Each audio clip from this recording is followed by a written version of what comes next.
Allez, salut à tous. Aujourd'hui, on s'attaque à un gros morceau pour le bac de NSI, la récursivité. C'est un concept qui peut paraître un peu abstrait, voire intimidant au début, mais je vous promets que à la fin de cette session, vous aurez une méthode en béton pour le maîtriser. L'objectif, c'est simple, en faire une vraie force le jour de l'épreuve. Regardez-moi cette figure. C'est ce qu'on appelle le flocon de coche.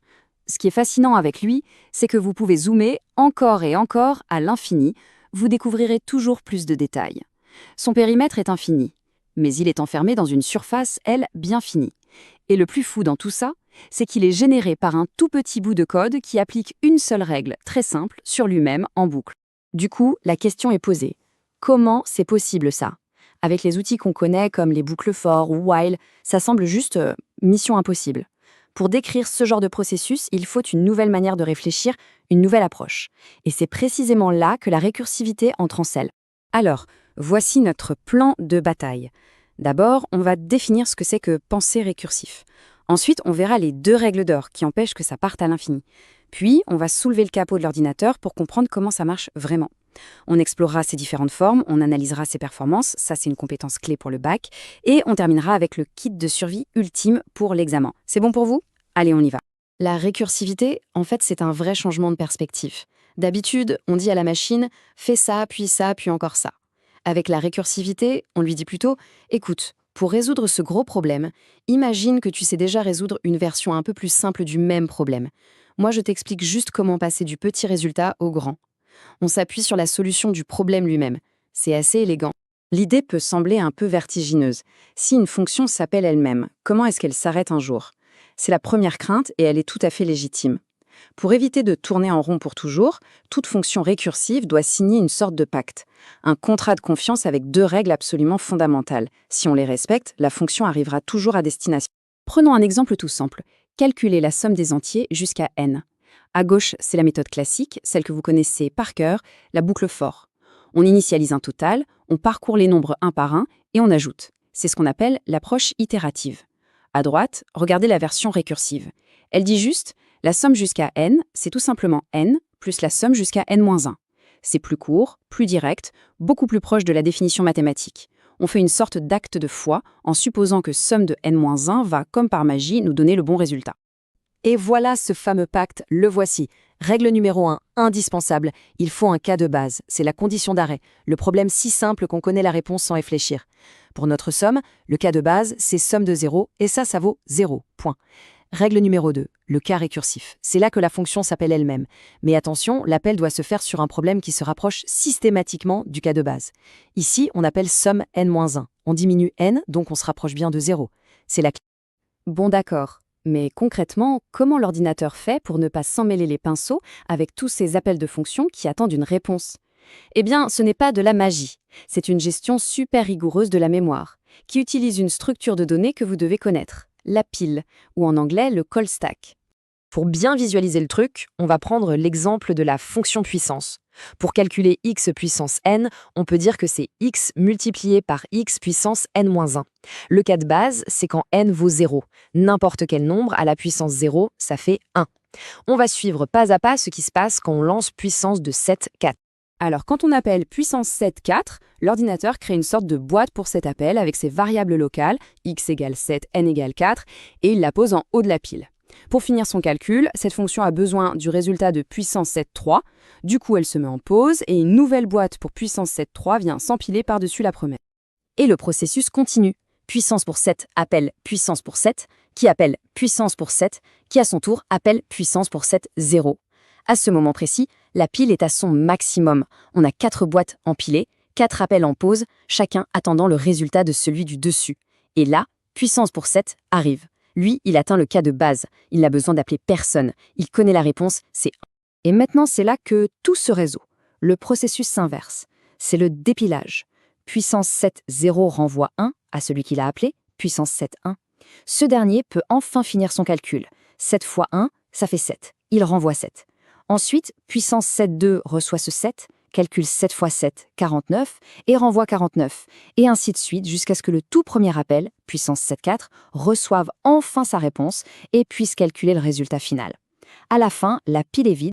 Mais alors, que se passe-t-il si on oublie le cas de base? Ou si, par erreur, l'appel récursif s'en éloigne? eh bien la pile va grandir, grandir, grandir, jusqu'à déborder de l'espace mémoire qui lui est réservé. Pour nous protéger de ça, Python a une limite, souvent autour de 1000 appels. Si on la dépasse, il nous arrête net avec cette erreur. Quand vous voyez ça, c'est le symptôme d'une récursion qui ne s'arrête jamais. Jusqu'à maintenant, on a vu des récursions assez simples, où une fonction s'appelle elle-même une seule fois. Mais la récursivité, c'est bien plus puissant que ça. Elle peut prendre des formes beaucoup plus complexes, notamment pour explorer des structures en arbre. L'exemple le plus célèbre de ça, c'est la suite de Fibonacci. Pour calculer le terme n, on a besoin des deux termes qui le précèdent, n-1 et n-2. Du coup, la fonction Fibonacci va s'appeler elle-même 2 fois dans son cas récursif.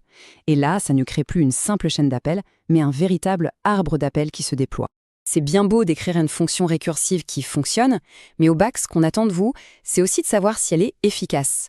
Une solution qui a l'air élégante sur le papier n'est pas toujours une solution performante en pratique. Savoir analyser le coût d'un algorithme, sa complexité, c'est vraiment au cœur du programme de NSI.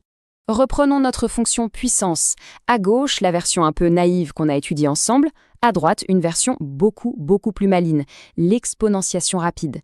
L'idée est géniale. Pour calculer x puissance n, si n est pair, au lieu de faire n multiplications, on peut juste calculer x puissance n sur 2, une seule fois, et mettre le résultat au carré.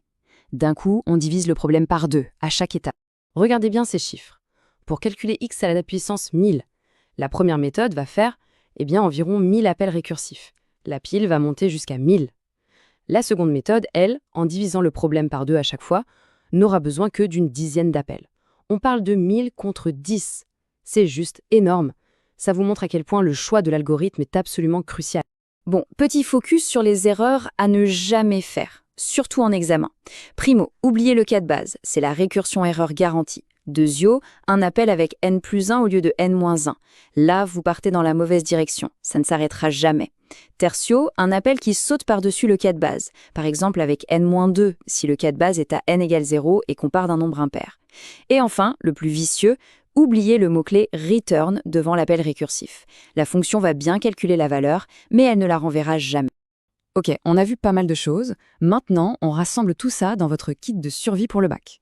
L'idée, c'est d'avoir une méthode quasi automatique, un réflexe, pour attaquer n'importe quel problème de récursivité le jour de l'épreuve. La méthode est simple et tient en 4 étapes. Étape 1, vous cherchez le cas de base. Quelle est l'entrée la plus simple, la plus triviale, somme de 0, factoriel de 0. Étape 2, vous définissez le cas récursif. Comment est-ce que j'exprime la solution pour n en me servant de la solution pour n-1 ? C'est le cœur du travail. Étape 3, une fois que cette relation est claire, la traduire en Python devient presque facile. Le seul truc à ne pas oublier, c'est ce fameux return. Et enfin, étape 4, on prend un peu de hauteur. Est-ce que je suis sûr que ça termine ? Et combien ça coûte en termes d'appel ? Il y a des algorithmes qui sont de grands classiques. Ceux-là, vous devez les connaître sur le bout des doigts. La factorielle, la fonction puissance dans ses 2 versions, la somme Fibonacci et bien sûr la recherche dichotomique qui est un exemple parfait d'algorithme récursif efficace. Refaites-les, codez-les, analysez-les jusqu'à ce que ça devienne une seconde nature. Finalement, le plus important à retenir, c'est ce changement de point de vue. Penser récursif, c'est l'art de faire confiance et de déléguer. Votre job, ce n'est pas d'essayer de suivre mentalement toute la pile d'appels. C'est impossible et ça ne sert à rien. Non, votre unique travail, c'est de définir parfaitement le cas de base et de formuler comment l'étape n se déduit de l'étape n-1. Le reste, faites confiance à la machine et à la logique de la pile, elle s'en occupe.